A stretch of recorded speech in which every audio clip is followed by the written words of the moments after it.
A question about the two versions of the Yggdrasil tree diagram and the placement of runes on them.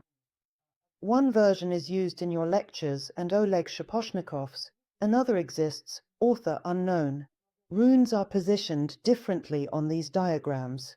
Which should be considered the original source?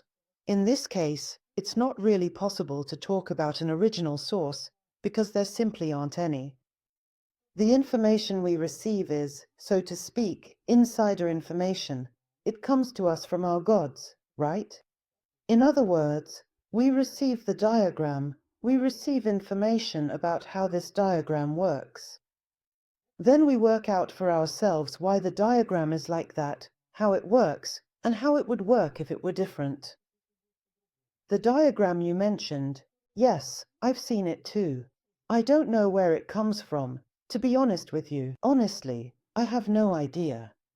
Perhaps it's also insider information, or maybe it's just someone's assumptions. Try to find the original source if you're interested. What I do know for certain is that the diagram we work with is effective.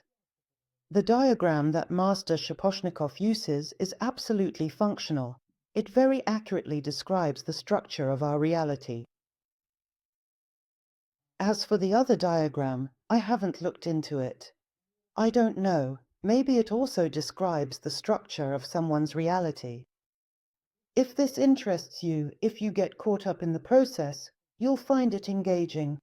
But, I repeat, in our profound tradition, from our reliable sources, we indeed have the essential information and clear instructions to effectively work with the intricate diagram we consistently use in our sessions.